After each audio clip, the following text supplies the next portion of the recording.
Thank you very much, Nicoletta, for this invitation to speak here in this beautiful place here, and this beautiful city of Torino. My career has been about visualizing things. That's what I do. I'm a designer. It's about visual things, what we see. And certainly where I've been playing in my work these days is around augmented reality and virtual reality. And well, I'll show you some of the work done some time ago where I feel like this is where my career has been leading for a long time. So we're going to take a journey at the beginning. I'm going to take you back about 20 years, almost 20 years. And I want to bring out 3 events that happened, 2 of them around the Winter Olympics, which I worked on 3 Winter Olympics, a broadcast coverage for CBS Network in the United States. And these projects were probably one of my favorites. They were really amazing. Live broadcast, huge events, sporting events like this are really interesting. And I have to say, the Winter Games are very interesting because they're unusual compared to other sports. So I'm going to start. The first example I want to show you this is from Nagano, from Japan, the Winter Olympics. We started working, a company in Hollywood where I was doing this. We worked a whole year before the event to build a lot of graphics. And the most kind of extensive one that we built was a virtual mountain. We built an accurate depiction. Remember, we were doing this in 1997 on 1997 technology. And we built the mountain. So we wanted to build a virtual place. And then what I want to talk about is how that became real for me as well. So what we did is we took 6 months to build this mountain, and all of the things that were on the mountain, well, the trees, where the pathways were, where the lifts were. But we had a mountain of data. So I lived in this virtual world for 6 months, never having been to Japan, never having seen this place, and then we built it, we designed an animation after 6 months on this early technology. And then the purpose of it was really, let me turn the audio off. The purpose of this was to let the viewers understand the mountain, because as the commentators are talking about the races, all of these little points on there had graphics. So I'm placing graphics in the scene that we're going to travel down. So we're taking this trip up the mountain all the way to the top. And then we're going to take a trip down the mountain with a stylized character. The thing to notice in here was that we chose to put things like elevations and information, putting it in the scene. So we're sort of living the data in a way. That was kind of a new idea then. And we dreamed at this time, and I'll just jump you down near the bottom. And what we dreamed about was being able to have information and data in the live scenes. This is a computer graphics scene, but we really dreamed to be able to do that. So that's the possibilities that augmented reality brings us, actually, in the future. So it's very exciting for me to see that maybe 20 years later we'll be able to maybe do some of this. So after the most exciting thing about this I want to bring out was, so I spent 6 months building this, never having seen this mountain. I went to the Olympics, worked on the Olympics, and when the games were done, I went to Hakuba, which is a public ski resort. I rented some skis, and I went up the mountain, and I knew the mountain. I went down the mountain. So there was this switch where something that had been a virtual kind of experience in computer data became a real thing. And when you think about it, that's something of what happens in a museum. I mean, in the Museum of the Future, where we can experience things virtually through VR before we come, then there's that moment where you actually see real things, the real relics from the past, or real paintings. So that kind of switch is a really interesting one to play with in a museum context. At the Olympics also, they were experimenting, again, this is 1998, with high-def coverage in 3D, stereo 3D, and I got to see some of this. They covered, I'm showing it here, I don't have examples to show you of this, but what I experienced is going into a theater, watching live coverage of the ice hockey, and it was in stereo 3D. What was interesting about it, see down the lower right there, that the information, sorry that you can't experience this, it's hard to show in a group setting, but the information existed out in the room. It was between me and the players. So this separation and this sense of reality, again, of placing information as objects in the scene is really what happens in augmented reality, and it really is a very exciting thing. And that was a big moment for me to see that in television and see objects, graphics become objects. So in a sense, preceding this work, I'd been doing work for television, and I had played with space and the sense of building a space back inside the screen. So what was happening now was that was lifting out, and we're now in 3D creating an actual virtual space. The third thing I want to mention was a year later. This is in 1999. I worked on the Minority Report movie. And very interesting experience. We were doing, this is 3 years before the movie came out, so it was very early conceptualization about what computer technology would be like 50 years from now. That was the assignment. But as you know, gesture became a very popular item from that. I mean, that I didn't do what was actually on the screen there, but I was part of the team that thought about this and mocked up. I'll show you some other ideas that I had that hit the cutting room floor, but which are interesting for the future. But these are some sketches from this was my depiction of what the interface might be like. And you can see this look, which is stacks of media that he's waving around and reorganizing. All of that's another story about what that could be. But it really wasn't picked up in the film that much. You can see it down in the bottom of the screen here, but that's the interface. But in terms of gesture, that was a really pivotal moment. It really, I think, planted a seed to a lot of the audience that we saw connect become real later on from Microsoft. The audience wanted to be able to wave their hands and rather than use a remote control or other things. What's interesting to me is that gesture is a very, very natural thing. And I am an interface designer, and I believe that the future of future interfaces will involve our hands. That's a big deal to me because it's the natural way to do it. I want to show you a few things. This is Tan Lee from the company Emotive.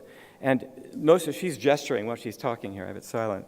But this is a brainwave reading headset. So she's demonstrating some things where you don't have to use your hands. You can use your brain to just cognitively think things. But notice the guys who are demoing. They can't stop using their hands.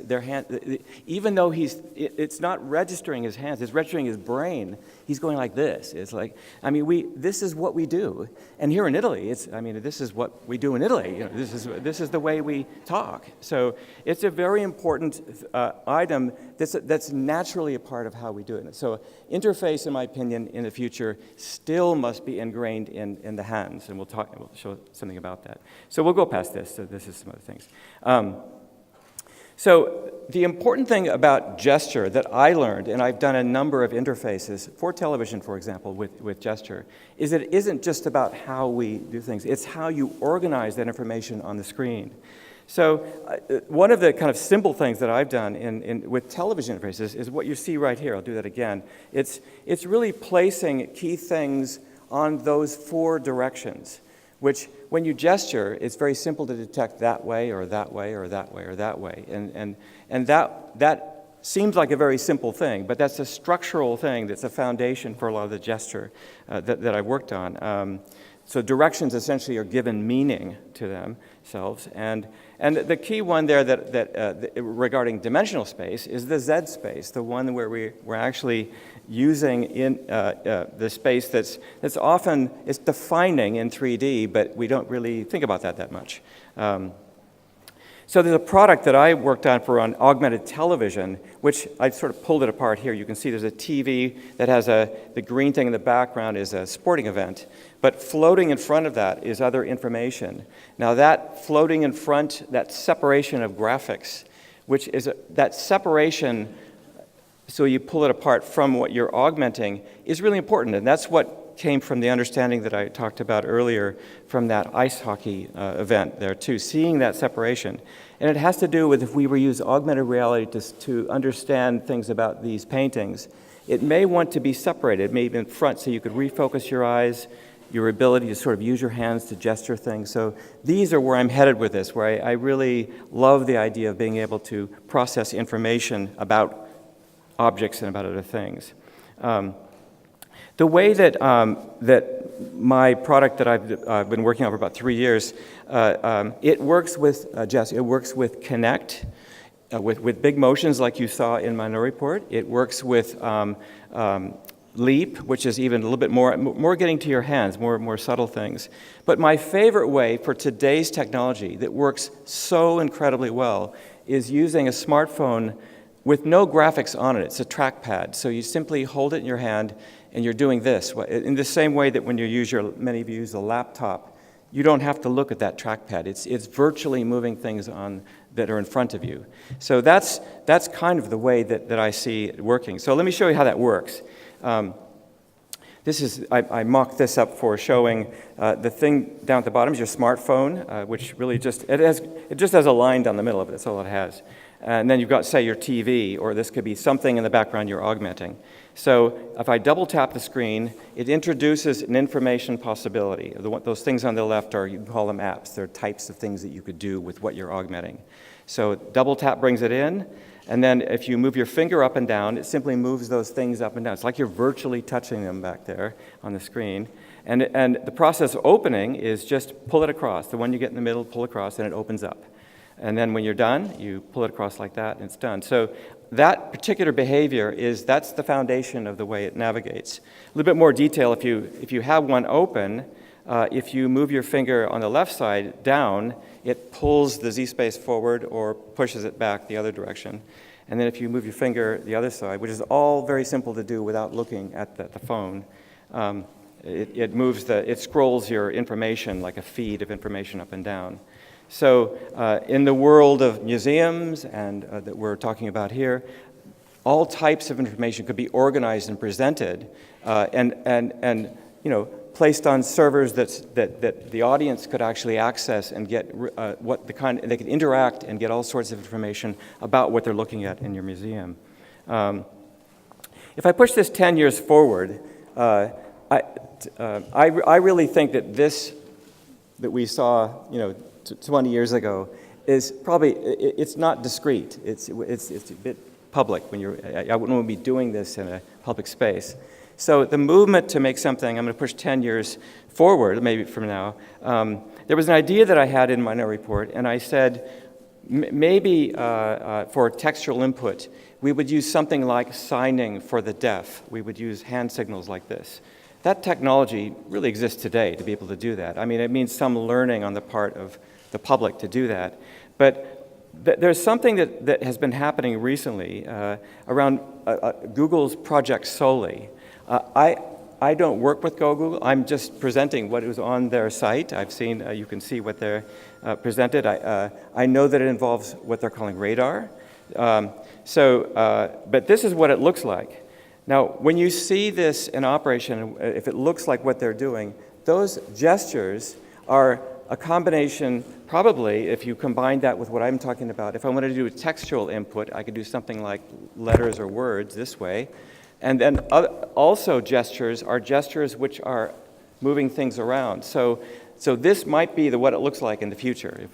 If I'm standing in front of a beautiful painting back there, I might be doing something like this, seeing augmented reality information. But it's really interesting. These are just from the site that I saw. Really very interesting technology. What I like about it addresses the dream that I had in my report, where I said, I want to get rid of the devices. Gone. I don't need to have to carry these things around. And the future, actually, of AR and VR, you can hear, I'm not the only one that says this, is that if it really works in the future, we won't need these. I won't need a laptop here. I'll just see this stuff, and I'll navigate with this. So that's an interesting world, so we don't have to carry those objects around with us. This is just a little glimpse of the product I was talking about. So this is augmented television. It's really amazing when you see it in 3D, because it really starts to look like augmented reality, where all of those other objects are out and floating in front of us. But I want to show you because you could augment things like this for things that you're seeing in a museum or other places.